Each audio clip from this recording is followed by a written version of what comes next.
Bismillahirrahmanirrahim. Assalamualaikum warahmatullahi wabarakatuh.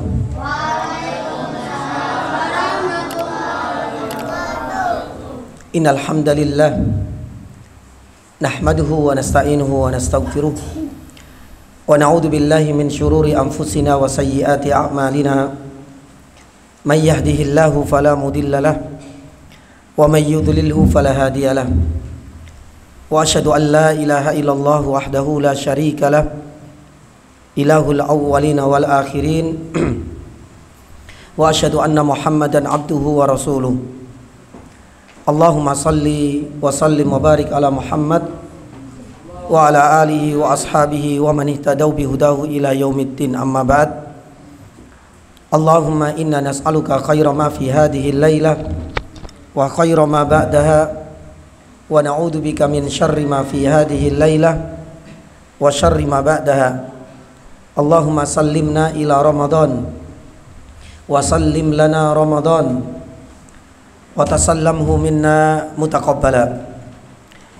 Jamaah ikhwah dan adik-adikku yang kami cintai dan kami muliakan, alhamdulillah sore hari ini Allah Subhanahu wa taala kembali pertemukan kita di tempat yang paling Allah Subhanahu wa taala muliakan. Yang sebelumnya Allah Subhanahu wa taala tunda pertemuan ini untuk sementara waktu, yang seharusnya di Ahad yang kedua, karena ada 1-2 halangan. Alhamdulillah di penghujung bulan Januari ini Allah Subhanahu wa taala masih berkenan untuk pertemukan kita kembali. Adik-adikku yang kami muliakan, setelah dahulu dan pada pertemuan sebelumnya kita membahas tentang doanya siapa dulu? Doanya para malaikat. Ada doa-doa kebaikan dari para malaikat kepada orang-orang yang beriman. Masih ingat dulu apa saja amalan-amalan yang bisa menarik doa kebaikan malaikat? Masih ingat? Salah satunya apa? Menjenguk orang sakit. Yang kedua, soft di depan, masya Allah. Yang ketiga, yang terakhir, ayang berkokok. Taib. Alhamdulillah masih ingat. Ya, lah ini adalah diantara amalan-amalan yang bisa menarik doa kebaikan dari para malaikat. Adapun sore hari ini kita akan melanjutkan tema sebaliknya dari tema sebelumnya. Kalau dulu amalan-amalan yang bisa menarik doa kebaikan malaikat, hari ini kita akan membahas amalan-amalan yang bisa menarik doa keburukan para malaikat. Jadi ada beberapa amalan-amalan dan perbuatan yang bisa mendatangkan doa keburukan dari siapa? Para malaikat. Sebagaimana dulu kita sampaikan bahwasanya malaikat ini adalah makhluk spesial, karena tidak pernah berbuat dosa dan kemaksiatan kepada Allah Azza wa Jalla. Maka tentunya makhluk Allah yang paling nurut, yang paling taat dan patuh kepadanya, ketika berdoa bisa dipastikan doanya pasti akan dikabulkan.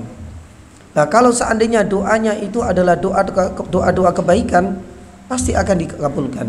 Sebagaimana juga ketika para malaikat ini juga terkadang berdoa keburukan. Maka untuk melengkapi dua sisi ini, kita akan sampaikan tema pada sore hari ini adalah amalan-amalan yang bisa mendatangkan doa-doa keburukan dari para malaikat. Apa tujuannya kita membahas ini? Tujuannya itu adalah agar kita nanti terhindar dari amalan ini. Sebab kalau seandainya kita berbuat amalan-amalan yang nanti kita sebutkan satu persatu, ini sangat mendatangkan malapetaka yang besar untuk kita. Karena kita tidak hanya mendapatkan dosa atas perbuatan tersebut, namun amalan-amalan yang kita kerjakan itu juga bisa mendatangkan doa keburukan dari para malaikat. Berarti besar kemungkinan langsung diijabahi oleh Allah doa keburukan dari malaikat tersebut. Nah, ini adalah harapan kita agar bisa terhindar dari amalan-amalan tersebut. Kiranya apa saja amalan-amalan tersebut? Yang pertama, para ulama menyebutkan amalan yang bisa mendatangkan doa keburukan malaikat itu adalah kematian orang kafir. Orang-orang yang mati dalam kondisi kafir ini sudah pasti dan tentu akan mendapatkan doa keburukan dari para malaikat. Oleh karena itu Allah Subhanahu wa taala berfirman di dalam surat Al-Baqarah ayat 161 hingga 162. Insyaallah banyak di antara adik-adikku yang sudah menghafalkan surat Al-Baqarah. Sudah hafal ya? Sudah ya. Allah Subhanahu wa taala firman, "Innal ladzina kafaru wa matu wa hum kuffar ulaika alaihim laknatullah wal malaikati wan nasi ajmain." Jadi orang-orang kafir yang mati dalam kekufurannya, artinya mereka mati bukan dalam kondisi iman, ulaika alaihim, kata Allah, mereka akan mendapatkan laknat dari Allah. Yang pertama, yang kedua laknat dari malaikat, dan yang ketiga laknat dari seluruh manusia. Ada di dalam surat Al-Baqarah ayat 161 hingga 162. Oleh karena itu seorang pakar ahli tafsir, Abu Aliyah, mengatakan hal itu terjadi terutama di saat orang-orang kafir mati dalam kondisi kekufurannya, dibangkitkan dari alam kubur, kemudian dikumpulkan di padang mahsyar. Saat itulah mereka benar-benar dijauhkan dari rahmat Allah, karena laknat itu artinya doa, dijauhkan dari rahmat Allah. Makanya mereka tidak akan mungkin, mustahil mendapatkan syafaat. Karena apa sebabnya? Mati dalam kondisi kafir. Dan ingat, yang mendoakan ini bukan hanya Allah. Allah sudah melaknat mereka, Allah sudah menjauhkan rahmatnya dari mereka. Tapi malaikat juga ikut-ikutan juga mendoakan keburukan. Lah ini yang pertama, yaitu meninggalnya, matinya orang kafir. Ini menjadi amalan yang bisa mendatangkan doa keburukan dari malaikat. Yang kedua, para ulama menyebutkan di antara amalan yang kedua itu adalah, ya, para ulama menyebutkan murtadnya orang-orang yang sebelumnya beriman. Ya, orang-orang yang murtad yang sebelumnya beriman, ini adalah jenis yang kedua, amalan yang bisa mendatangkan doa keburukan dari para malaikat. Kita tahu bahwasanya saat ini kita makhluk Allah Subhanahu wa taala yang paling berbahagia, karena Allah Subhanahu wa taala hingga detik ini masih mengaruniakan kepada kita nikmat apa? Iman.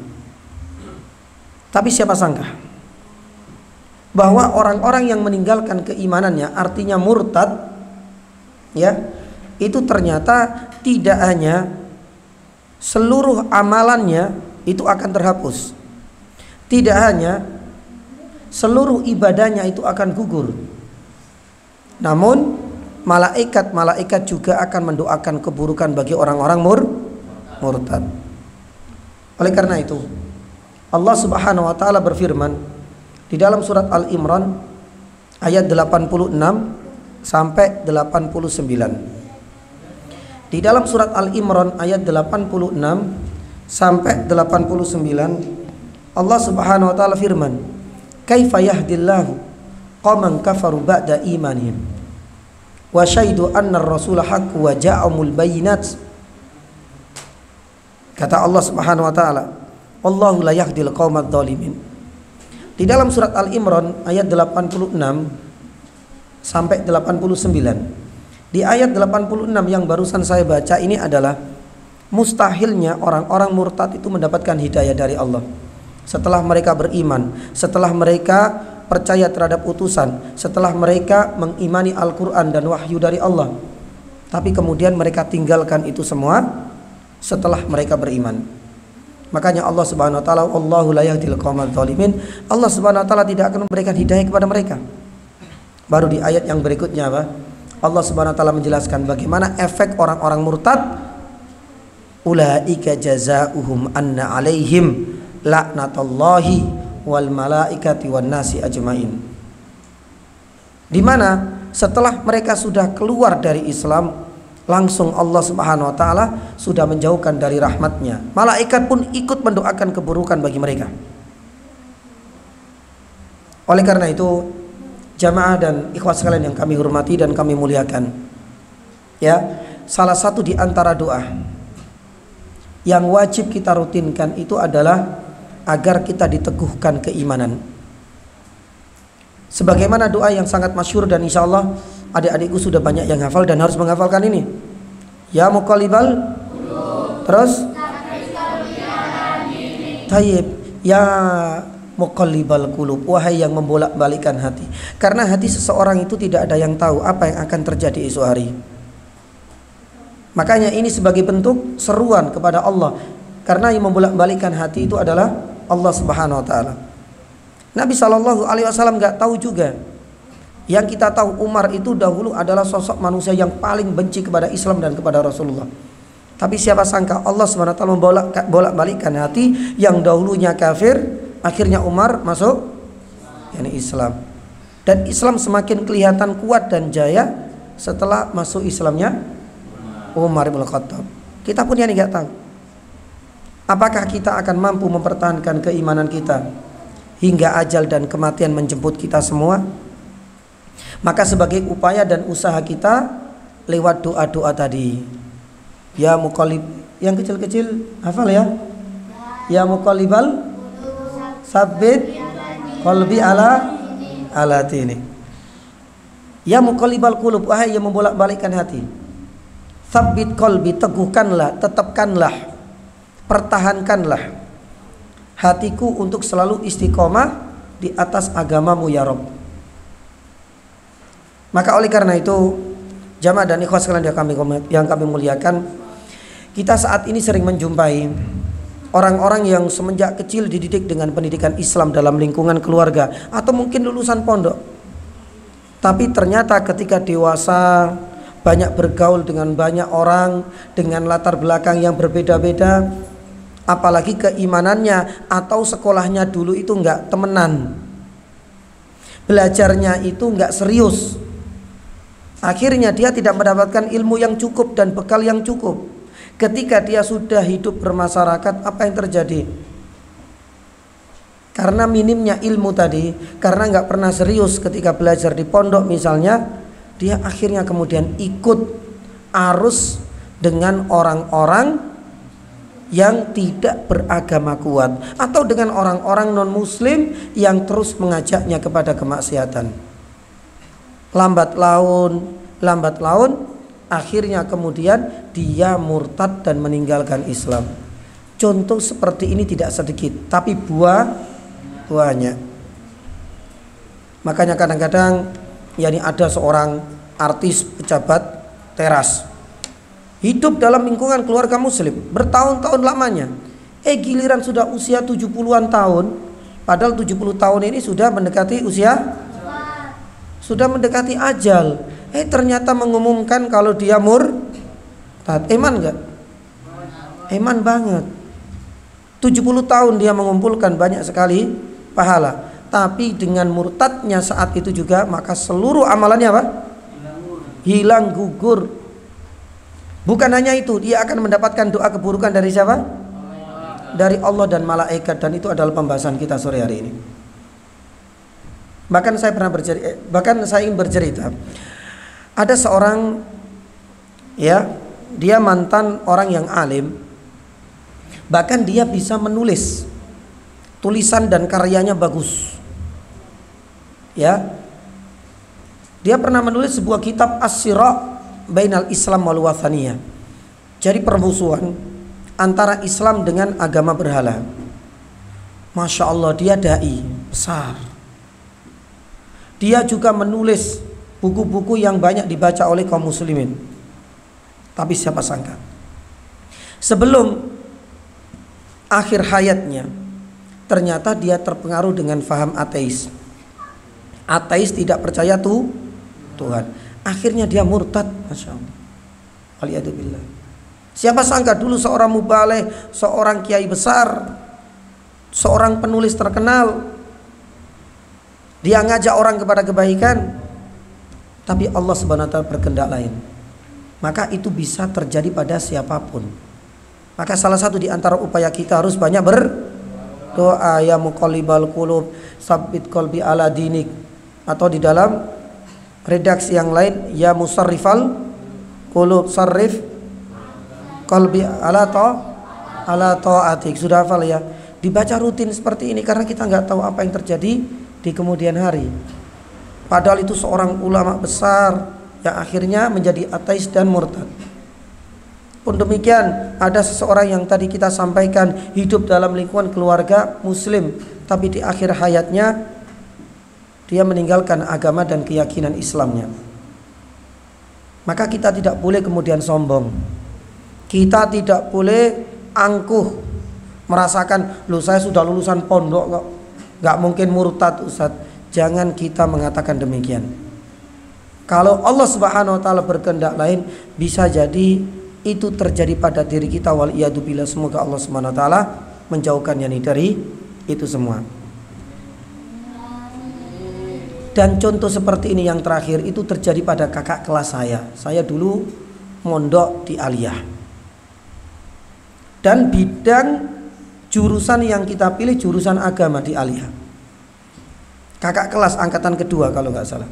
Selisih mungkin 3 tahun atau 2 angkatan. Padahal itu sudah masuk jurusan Aliyah bidang agama. Aliyah itu ada IPA, IPS, ada agama waktu itu.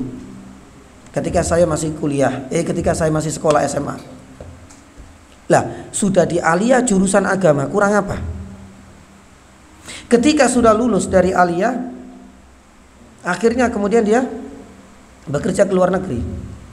Bertemu dengan orang non-muslim, ya, kemudian menikahi orang non-muslim. Siapa sangka akhirnya dia ikut murtad, waliyadzubillah.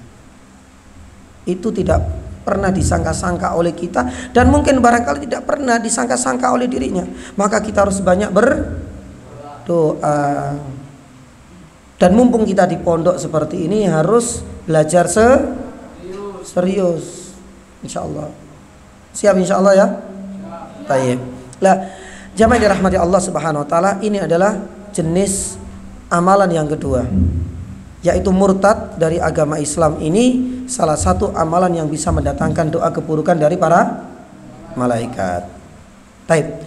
Yang keberapa sekarang? Yang ketiga. Yang ketiga, jamaah yang dirahmati Allah Subhanahu wa taala, orang yang mencaci, orang yang menghina sahabat Nabi sallallahu alaihi wasallam. Kita tahu sahabat Nabi SAW jumlahnya banyak. Saya pengen sebutkan 3 saja dari sini. Siapa sahabat Nabi? Abu Bakar. Kalau sini siapa? Umar. Yang lain? Ali. Utsman. Banyak sahabat. Tapi ingat, ya, kita tidak boleh mencaci, menghina para sahabat. Meskipun sahabat itu tidak maksum, tapi pengorbanan para sahabat, perjuangan para sahabat untuk membantu dan membela Nabi itu tidak bisa dibandingkan dengan pengorbanan kita. Makanya Nabi Shallallahu Alaihi Wasallam pernah bersabda, "Man sabba ashabi fa alaihi laknatullahi wal malaikati wan nasi ajmain." Barang siapa yang menghina sahabat, ingat, menghina itu bisa lewat mulut kita dengan lisan kita. Menghina itu bisa lewat apa? Tulisan. Lewat apa? Lewat media sosial. Dia nggak ngomong, tapi sudah tergantikan dengan jari jemarinya dalam media sosial. Hati-hati menghina sahabat. Nabi SAW mengatakan, siapapun yang menghina sahabat-sahabatku, maka dia akan mendapatkan laknatnya Allah. Pun demikian laknat dan doa keburukan dari malaikat.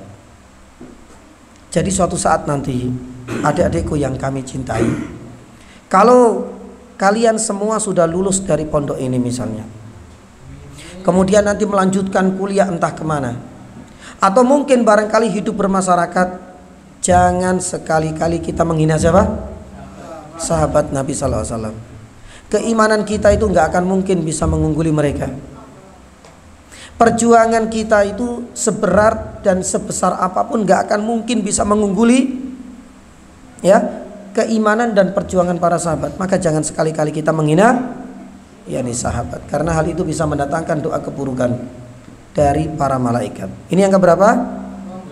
Yang ketiga. Taib, kita lanjut. Yang keberapa sekarang? Yang keempat.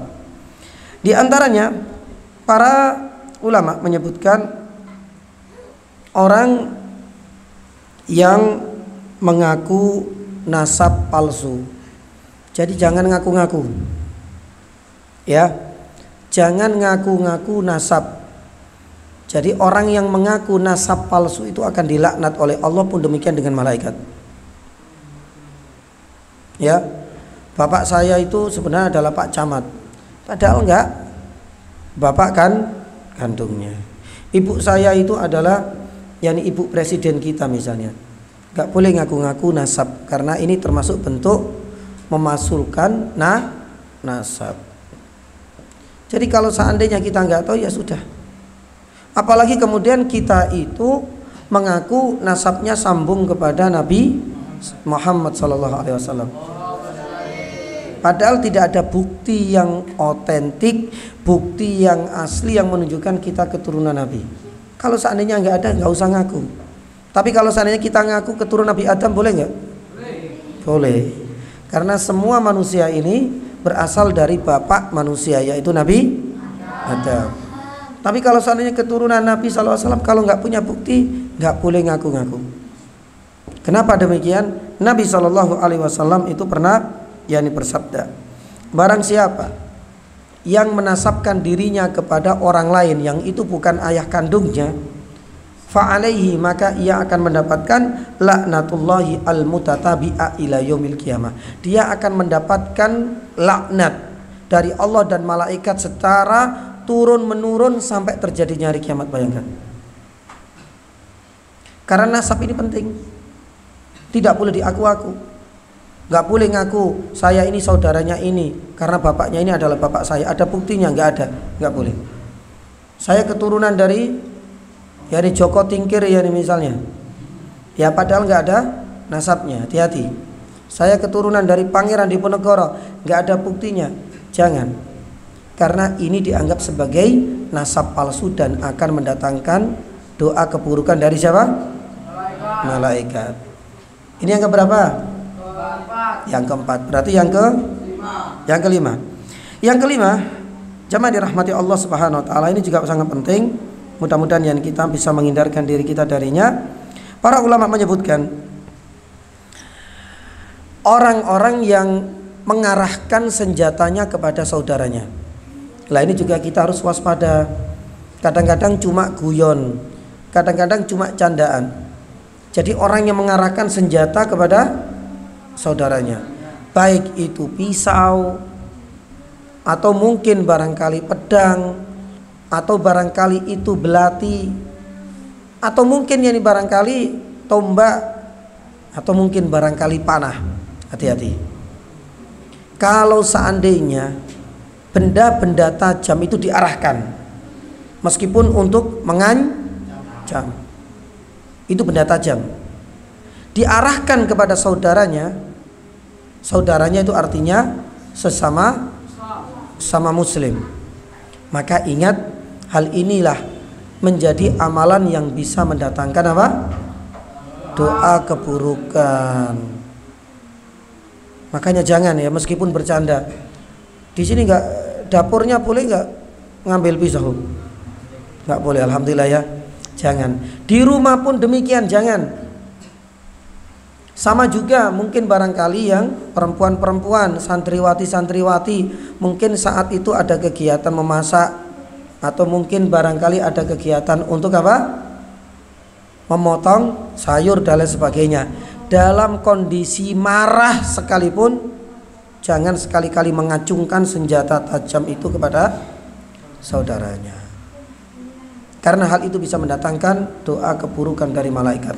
Nabi SAW pernah bersabda, man asyara ila akhihi bihadidatin, barang siapa yang mengacungkan, mengarahkan senjata tajam kepada saudaranya, artinya sesama muslim, fa innal malaikata tal'anuhu, malaikat itu akan melaknatnya, malaikat itu akan mendoakan keburukan untuknya.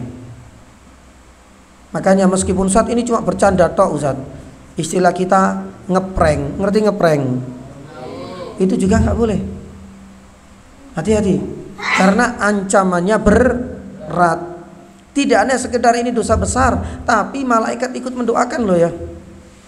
Kalau seandainya malaikat sudah mendoakan, kalau itu doa baik, alhamdulillah kita berbahagia. Tapi ini doa apa?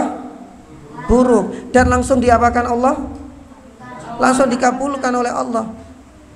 Nanti kita yang merugi karena kita akan dijauhkan dari rahmat Allah karena doa malaikat yang langsung dikabulkan oleh Allah Subhanahu wa taala. Maka hati-hati ya dengan amalan-amalan yakni ini. Yang keberapa? Lanjut. Yang keenam, ya. Di antara amalan yang keenam yang bisa mendatangkan doa keburukan itu adalah, ya sebentar lagi kita masuk bulan Ramadan ya. Orang-orang yang mendapati bulan Ramadan tapi dosa-dosanya tidak diampuni olehnya, oleh Allah. Jadi bulan Ramadan itu cuma apa? Tidur, buka, sahur, begadang malam, tidur siang, buka, begadang malam, sahur, tidur, cuma itu toh. Jadi orang-orang yang mendatangi, orang-orang yang menjumpai bulan Ramadan mulai dari hari pertama sampai bulan Ramadan itu berakhir, tapi ternyata hasilnya nol. Dosa-dosanya tidak diampuni oleh Allah. Padahal tujuan kita itu berpuasa, salah satu hikmahnya disebutkan oleh Nabi sallallahu alaihi wasallam apa? Man shoma ramadhana imanan wahtisaban la ghufira lahu ma taqaddama min dambi. Dengan kita berpuasa karena rasa ikhlas dan mengharap ridho dan pahala dari Allah, jaminannya apa? Dosa-dosanya diampuni oleh Allah. Lah kalau seandainya kita sudah menahan lapar dan dahaga, menahan kantuk gara-gara ikut sholat taraweh, itu tidak 1-2 pekan, tapi berapa? 1 bulan 30 hari atau bisa 29 hari. Tapi ternyata ketika menerima hasil rapotnya nantinya, puasa kita enggak diterima oleh Allah Subhanahu wa taala. Ya, dosa-dosa kita berarti tidak diampuni oleh Allah Subhanahu wa taala. Apa yang terjadi? Merugi, karena orang-orang seperti inilah orang-orang yang akan mendapatkan doa keburukan pula dari siapa? Jadi seperti peribahasa, sudah jatuh tertimpa pohon, tertimpa tangga pula. Sudah jatuh tertimpa tangga. Sebagaimana ini, orang yang sudah puasa, menahan lapar dan dahaga, melahar kantuk dan selalu begadang tiap malamnya, itu tidak hanya 1-2 hari, 1 bulan, tapi ternyata sudah enggak mendapatkan pahala, dosanya tidak dihapuskan oleh Allah, malah mendapatkan doa keburukan dari siapa? Malaikat. Lah, sebabnya apa? Kenapa orang-orang yang menjumpai bulan Ramadan tapi dosa-dosanya tidak diampuni oleh Allah? Sebabnya apa? Padahal puasa dia.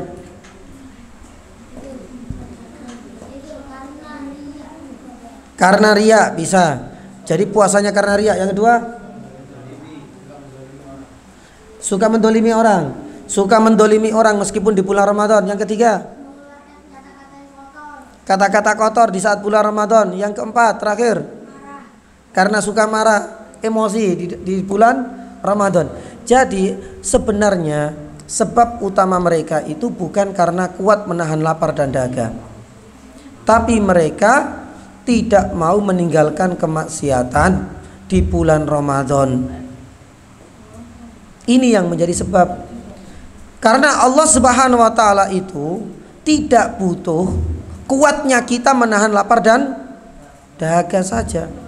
Kalau cuma menahan lapar dan dahaga, nggak ada bedanya antara orang mukmin dengan orang fasik. Bahkan orang kafir pun kadang-kadang puasa, ya kan? Kadang-kadang puasa loh mereka. Misalnya mereka mau operasi, misalnya operasi di rumah sakit, itu kan ada aturannya, harus apa? Puasa. Orang yang diet misalnya, itu kadang-kadang juga ikut puasa. Tapi masalahnya, apakah puasa mereka itu diberikan pahala oleh Allah? Karena mereka orang kafir. Lah lapar doang. Lah apa bedanya kalau seandainya sebulan kita hanya menahan lapar dan dahaga? Nggak beda jauh dengan puasanya orang-orang kafir. Maka yang membedakan itu adalah ketika kita semua ya di bulan Ramadan tidak hanya menahan lapar dan dahaga, tapi mampu menahan apa ini? Kemaksiatan baik dari atau dari anggota badan. Itu pentingnya kita berpuasa. Jadi berpuasa itu artinya menahan diri dari makanan dan minuman, menahan diri dari kemaksiatan mulut kita dan lisan kita, menahan diri dari kemaksiatan hati, menahan diri pula dari kemaksiatan anggota badan. Tapi kalau seandainya berpuasa cuma nahan lapar dan dahaga, ghibah tetap jalan, mendolimi tetap jalan, riya pun ya nggak pernah telat, apalagi semuanya dikerjakan, maka inilah orang-orang yang akan mendapatkan laknat dan mendapatkan doa keburukan dari siapa? Malaikat. Jadi orang yang menjumpai bulan Ramadan tapi dosa-dosanya tidak diampuni gara-gara selama bulan Ramadan ia tetap berbuat apa? Maksiat. Nanti di bulan Ramadan enggak ya? Insyaallah ya. Ya, kita ada banyak agenda loh. Selama bulan Ramadan ada baca Al-Qur'an. Ada kalau malam ya tadarus dan qiyamul lail atau salat tarawih. Jadi sibukkan nantinya di bulan Ramadan itu dengan amal-amal soleh supaya nanti kita itu bisa jauh dari kemaksiatan. Eman selama 1 bulan ternyata hasilnya kita tidak diampuni dosanya, malah ya mendapatkan dosa gara-gara doa keburukan dari yakni malaikat. Taib. Lanjut, yang keberapa? Yang ketujuh. Di antara amalan-amalan yang lain, ya Allah, ya, ketika kita menjumpai orang tua kita tapi kita tidak berbakti kepadanya, ya, bagi yang masih memiliki orang tua, 1 atau 2 doakan, itu minimal, baik yang sudah meninggal maupun yang masih hidup. Atau mungkin barangkali yang kita tidak tahu keberadaan orang tua kita, doakan kebaikan untuk mereka, karena inilah yang akan bisa mendatangkan doa kebaikan dari malaikat. Tapi kalau seandainya kita tahu punya orang tua, baik itu keduanya masih hidup atau cuma salah satu yang masih hidup, terus kemudian kita nggak pernah mendoakan, nggak mau berbakti kepada mereka, kata Nabi SAW, orang-orang durhaka inilah, anak-anak yang tidak berbakti inilah yang akan mendapatkan doa keburukan dari siapa? yakni malaikat. Ya, doakan terus pokoknya dimanapun orang tua kita berada, baik masih hidup maupun sudah meninggal. Lah tadi doanya yang kita ajarkan supaya nanti kita tetap diberikan keimanan hingga kematian kita, ya muqallibal qulub. Nah, sekarang yang berikutnya, doa agar kita dianggap selalu berbakti kepada orang tua. Robbi waliwa warham. Insyaallah dirutinkan ya. Nah, ini supaya kita mendapatkan doa kebaikan dari malaikat. Kalau seandainya kita itu nggak pernah berdoa, nggak pernah peduli dengan orang tua kita misalnya, maka hati-hati, kita inilah yang akan mendapatkan efek buruk dari doa keburukan malaikat. Kita yang akan merugi. Faham insyaallah? Ya, naib. Makanya Nabi SAW yang pernah bersabda, al-walidu awsatu abwabil jannah. Orang tua kita itu sebenarnya adalah jalan tol yang paling cepat mengantarkan kita ke surga. Kata Nabi SAW, ini kesempatan loh. Kalau seandainya kita naik mobil misalnya dari sini ke Surabaya, kan ada 2 jalur, ada jalur normal bawah dan ada jalur tol, pasti lebih cepat. Lah, untuk masuk ke jannah ini juga ada 2 jalur, ada jalur biasa dan ada jalur yang paling cepat. Salah satunya itu adalah dengan berbakti kepada orang tua, mendoakan dimanapun mereka berada saat ini, entah mereka masih hidup ataukah mereka sudah meninggal. Kata Nabi SAW, fa in syi'ta fa'adik dalikal bab. Kalau seandainya engkau sudah tidak peduli lagi dengan orang tuamu, seandainya engkau tidak mau mendoakan kedua orang tuamu, ya sudah, abaikan yani saja. Engkau bisa bersusah payah lewat jalur biasa, meskipun itu nanti cukup menghambat waktu lama. Belum lagi juga medannya berat. Tapi kalau tol kan enak kan? Kata Nabi SAW, tapi kalau seandainya engkau ingin jalur ini, ikhfadhu, jagalah baktimu kepada orang tuamu. Kalau seandainya kita belum pernah bertemu, doakan kebaikan untuk mereka. Karena inilah jalan yang akan mengantarkan kita ke jannah dengan cepat. Ini yang keberapa? Yang ketujuh. Taib. Kemudian berikutnya, jamaah dirahmati Allah Subhanahu wa taala, dan ini penting sekali. Ya, orang-orang yang didoakan keburukan oleh malaikat itu adalah ketika enggan bersolawat ketika disebut nama Nabi Shallallahu Alaihi Wasallam. Jadi orang yang enggan bersolawat ketika disebut nama Nabi Shallallahu Alaihi Wasallam. Bersolawat kepada Nabi itu tidak hanya bentuk ibadah yang sangat dianjurkan. Bersolawat kepada Nabi bukan hanya bisa mendatangkan pahala yang berlebih, karena Rasul sallallahu alaihi wasallam itu pernah bersabda, "Man shalla alayya sholatan." Barang siapa yang bersolawat sekali yani saja, Allah akan membalasnya dengan berapa kali solawat? 10. Masya Allah. Berapa? 10. Cuma sekali saja Sallallahu alaihi wasallam, langsung kemudian dibalas oleh Allah dengan 10 kali lipat. Itu menunjukkan Allah itu maha sayang, maha pemurah. Karena kalau seandainya kita berbuat baik kepada saudara kita, itu biasanya masih perhitungan. Tadi saya dikasih 1 permen, besok tak kasih 10 sama 1 permen biasanya. Kasih 1 tok. Nah, kasih 10 ya rugi, Ustaz, kemarin cuma 1 ya tak kasih 1. Itu kalau seandainya antara kita dengan manusia. Tapi Allah enggak. Kita bersolawat untuk Nabi sekali langsung diganti dengan berapa? 10. Tapi kalau seandainya disebut nama Nabi kemudian ia enggak mau bersolawat, apa yang terjadi? Orang dianggap al-bakhil. Orang yang pelit adalah orang yang ketika disebut nama Nabi tapi ia tidak bersolawat. Tapi tidak hanya pelit, tidak hanya mendapatkan dosa, ia akan mendapatkan doa keburukan dari siapa? Malaikat. Mau didoakan buruk oleh malaikat? Boten. Lah, makanya Nabi Shallallahu Alaihi Wasallam ya seringkali mengingatkan akan hal ini semua. Karena bersolat kepada Rasul Shallallahu Alaihi Wasallam ini adalah sebagai bentuk cintanya kita kepada beliau. Dan Nabi Shallallahu Alaihi Wasallam itu adalah makhluk yang sangat dicintai oleh Allah dan sangat dicintai dan disayangi oleh malaikat. Lawang Allah Subhanahu Wa Taala dan malaikat saja bersolawat kok. Makanya di dalam firman Allah Subhanahu Wa Taala surat Al-Ahzab ayat 56, Innallaha wa malaikatahu yusalluna 'alan nabi ya ayyuhalladzina amanu sallu 'alaihi wa sallimu taslima.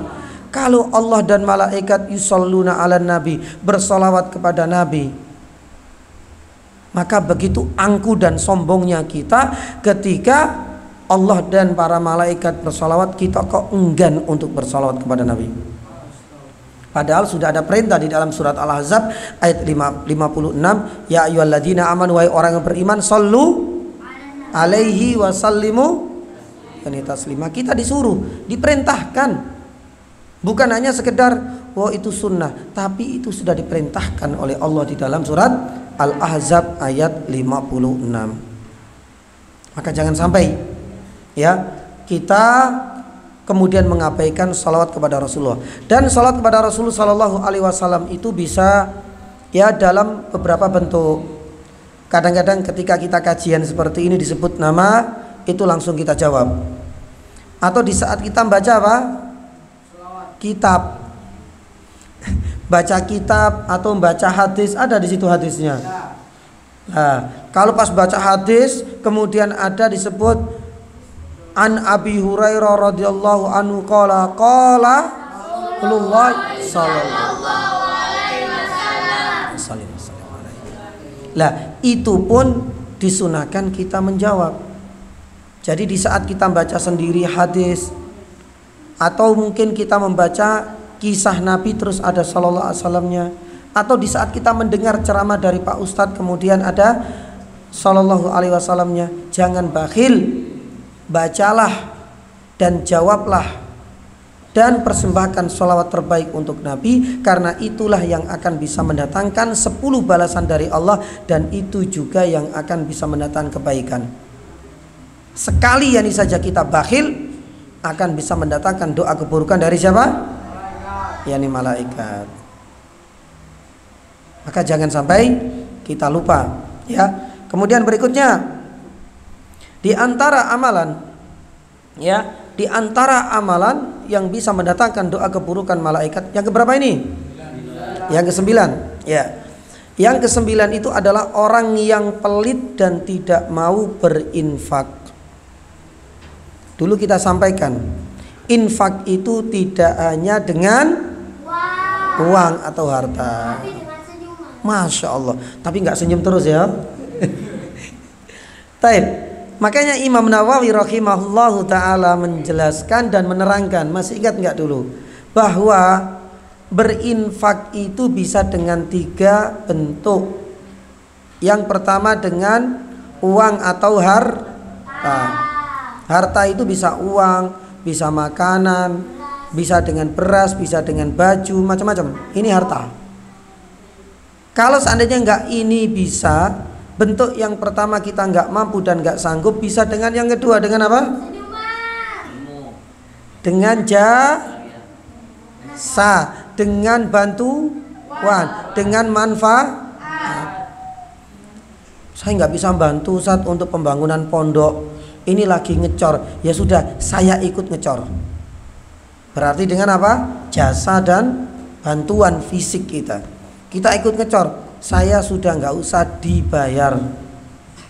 Ini juga bentuk yang kedua, bentuk infak. Jadi yang kedua dengan apa? Dengan jasa, manfaat atau bantuan. Ini yang kedua. Bentuk yang terakhir, yang ketiga apa dulu? Jangan senyuman toh. Akhlak yang mulia. Lah, ini juga bisa dijadikan sebagai bentuk infak atau sedekah.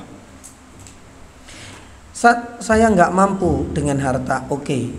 Bentuk yang kedua, dengan bantuan. Saya juga nggak mampu karena saat ini saya sedang sakit.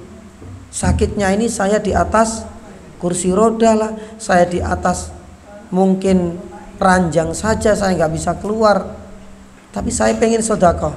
Ya sudah. Ketika ada teman yang jenguk, kita kasih apa? Senyuman. Kasih roti kalau ada. Kita kasih senyuman, kita sapa, kita salam. Ini juga termasuk akhlak mulia, dan akhlak mulia itu termasuk bentuk sedekah. Lah, oleh karena itu, yang ke-9 ini, kalau seandainya kita itu enggan bersedekah, baik dengan harta nggak mau, baik dengan jasa atau bantuan juga enggan, baik dengan akhlak pun nggak mau. Kalau memang demikian, jenis yang ke-9 ini, orang yang pelit, tidak mau bersedekah dengan 3 jenis bentuk ini, maka kelak akan mendapatkan doa keburukan dari siapa? Malaikat. Dari malaikat. Makanya dulu kita sampaikan ya, setiap hari itu Allah akan mengutus 2 malaikat. Malaikat yang pertama mendoakan apa? Kebaikan. Allahumma a'ti munfiqan khalafan, ya Allah berilah ganti dan pahala yang setimpal untuk siapa? Orang yang bersedekah pagi itu. Tapi malaikat yang lain berdoa apa? Keburukan. Allahumma amsik, Allahumma a'ti mumsikan talafan. Ya Allah, turunkanlah mungkin kesengsaraan, kecelakaan, mungkin musibah besar, mungkin azab kepada siapa? Orang-orang yang pelit dan orang-orang yang enggan bersedekah di hari itu. Dan itu setiap hari dua malaikat ini akan berdoa. Pertanyaannya untuk kita, hari-hari ini dan pagi ini, kira-kira kita sudah mendapatkan doa keburukan atau doa kebaikan dari malaikat? Insya Allah. Sudah bersedekah? Senyum. Yang penting ada 3 itu. Jadi peluangnya insya Allah terbuka lebar dan gak berat kok bagi kita. Gak bisa dengan cara dan bentuk pertama, bisa dengan bentuk kedua. Tidak bisa dengan bentuk kedua, ya bentuk ketiga. Jadi setiap hari kita harus berinfak dan bersedekah. Ini yang keberapa? Yang ke-9. Adapun yang terakhir, yakni jamaah dirahmati Allah Subhanahu wa taala. Yang terakhir ini adalah yang ke berapa? Ke-10. Yang ke-10 ini berkaitan bagi orang yang bisa diberikan kesempatan berziarah ke Madinah. Pengen ya? Ya mudah-mudahan oleh-olehnya ini nanti bisa suatu saat semuanya bisa ibadah apa? Ya ini umrah, bisa singgah ke Madinah. Lah, ini ada kaitannya dengan Madinah. Ya, apa itu yang ke-10? Amalan yang bisa mendatangkan doa keburukan dari yakni malaikat ketika seseorang itu berbuat zalim di kota Madinah. Hati-hati. Jadi jangan di kota Madinah itu enak-enakan. Karena di kota Madinah itu banyak loh. Kadang-kadang itu melihat merpati-merpati terus kemudian diganggu. Ya, ada anak kecil disentili kayak di mana ini? Di masjid. Ya, hati-hati kalau di sana itu harus benar-benar bisa menjaga lisan, bisa menjaga hati dan harus menjaga seluruh anggota yakni badan. Jangan mendolimi orang. Jangan berbuat dolim ketika nanti kita diberikan kesempatan ke kota Madinah. Pengen ya? Ada yang sudah ke sana insya Allah? Insya Allah belum ya? Insya Allah ya nanti ya. Mudah-mudahan ya Allah. Lah kemarin pada bulan yang lalu kita sudah sampaikan kan? Salah satu di antara amalan yang bisa mendatangkan doa kebaikan dari para malaikat, malaikat juga akan ikut mendoakan, itu adalah salah satunya apa kemarin? Ayo, masih ingat gak kemarin? Yang doa kebaikan kemarin? Ya, kalau seandainya kita itu mendoakan orang lain, tapi orang lain tidak tahu, ya, tanpa sepengetahuannya. Yani mungkin saat ini Ustadz Alfian, Kus Alfian umrah, ya Allah mudah-mudahan Ustadz Alfian bisa selamat ya sampai di tanah suci dan kembali ke tanah air dengan selamat pula dan umrahnya itu diterima oleh Allah. Tapi nggak ada yang mendengar kecuali dirinya dan Allah. Nah, orang-orang yang mendoakan tanpa sepengetahuan orang lain, apa balasannya? Akan diaminkan oleh siapa? Insya Allah orang-orang seperti ini juga akan diberikan kemudahan oleh Allah, akan diberikan kemudahan oleh Allah untuk berangkat pula apa? Haji atau umrah. Ya. Nah, tapi kalau sudah di sana hati-hati, jangan berbuat seenaknya. Kalau kita di pondok sering usil ya, sering usil lah ini. Kadang ngeprank temennya, adik kelasnya, disentili lah, dipelorot, kemudian apanya, sarungnya adalah sebagainya. Kalau di sana jangan, ya, karena lucu lihat anak kecil kemudian dicetoti kayak gini sampai nangis, ya, kemudian dipelorot nggak tahu celananya orang. Ini termasuk kedoliman. Kalau sudah berada di kota Madinah, Nabi SAW melarang berbuat dolim sekecil apapun, itu akan bisa mendatangkan doa keburukan dari siapa? malaikat. Lah, inilah di antara 10 amalan, 10 perbuatan yang bisa mendatangkan doa keburukan dari para malaikat. Jadi tuntas. Dulu kita menyebutkan amalan-amalan yang bisa mendatangkan doa kebaikan dari malaikat. Dan hari ini kita sudah tuntaskan sisi yang lain, amalan dan perbuatan yang bisa mendatangkan doa keburukan sekarang. Jadi kalau seandainya doa keburukan ini berarti amalan-amalan ini harus kita jauhkan. Apa saja tadi? Kita ulangi. Yang pertama apa? Ya mudah-mudahan ya kita bukan termasuk orang yang mati dalam kondisi kafir. Yang kedua, orang yang murtad, meninggalkan Islam setelah beriman, murtad. Yang ketiga apa tadi? Orang yang mencaci maki, menghina sahabat Nabi. Jangan suatu saat nanti kalau seandainya ada orang-orang yang ikut-ikutan mencaci, jangan kita ikut-ikutan. Yang keempat apa? Memasukkan nasab. Kalau seandainya kita tahu ya sudah, itu adalah ayah kita dan ibu kita. Kalau nggak tahu jangan nepeng-nepeng, jangan nyari-nyari. Karena ini juga termasuk amalan dan perbuatan yang bisa mendatangkan doa keburukan. Yang kelima apa? Yang orang yang mengarahkan senjata, hati-hati. Meskipun untuk ngeprank, untuk canda tok Ustaz, untuk guyonan enggak. Nabi SAW mengatakan enggak. Nabi melarang secara mutlak, asalkan itu memang benar-benar senjata tajam apapun bentuknya. Ya, maka hati-hati dengan ini semua karena bisa mendatangkan doa keburukan malaikat. Eman rugi kita nantinya. Yang keenam apa?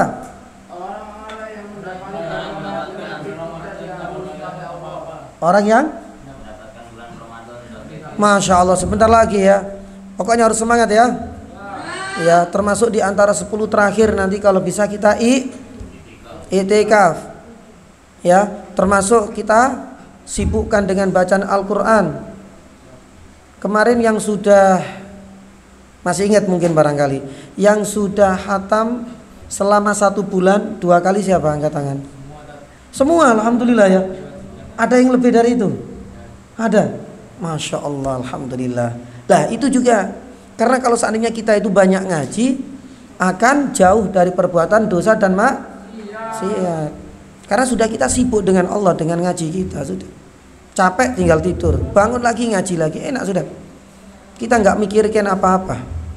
Tapi kalau seandainya kita itu puasa hanya tidur, bangun, makan, sahur, tidur, ya, apalagi kadang-kadang juga berbuat maksiat, lah inilah orang-orang seperti ini akan mendapatkan doa keburukan karena ia menjumpai bulan Ramadan tapi dosanya tidak diampuni. Yang berikutnya apa?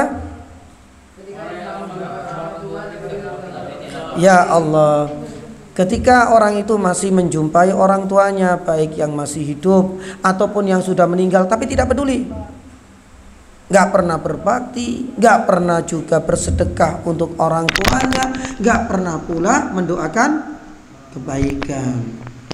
Padahal tadi sudah hafal doanya ya. Rabbi li walidayya warhamhum kama rabbayani shaghira. Baik. Yang berikutnya apalagi amalan yang bisa mendatangkan doa keburukan malaikat? Ya Allah. Ya berapa kali tadi sudah kita menyebut nama Nabi sallallahu alaihi wasallam. Maka setiap ada nama tersebut kita jawab. Ya. Tidak hanya menjadikan kita pelit, kikir, tapi hal itu bisa mendatangkan doa keburukan juga. Yang berikutnya apa sebelum terakhir? Orang yang pelit dan tidak mau berinfak, padahal infak itu mudah. Ada berapa bentuk tadi? 3. Dan yang terakhir, kalau kita diberikan kesempatan berada di kota Madinah, jangan berbuat zalim, karena inilah yang bisa mendatangkan doa keburukan. Ya, semoga Allah Subhanahu wa taala mudahkan kita bisa berbuat amalan-amalan yang bisa mendatangkan doa kebaikan sebagaimana pada bulan yang lalu sudah kita bahas, dan semoga Allah Subhanahu wa taala menjauhkan diri kita ini dari amalan-amalan yang bisa mendatangkan doa keburukan dari malaikat. Semoga bermanfaat dan semoga Allah Subhanahu wa taala pertemukan kita di lain kesempatan di bulan Februari. Kemungkinan besar bulan Februari ini adalah pertemuan terakhir mungkin. Ya, pertemuan terakhir kemungkinan wallahu alam. Ya, karena bulan habis Februari apa? Maret itu kemungkinan besar ya itu sudah masuk bulan yakni Ramadan.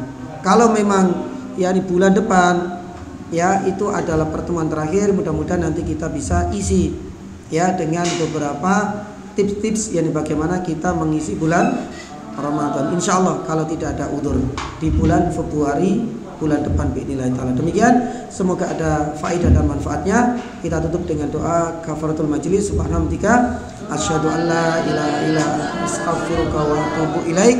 Wa sallallahu ala nabiyyina Muhammadin wa ala alihi wa sahbihi wa sallam. Assalamualaikum warahmatullahi wabarakatuh.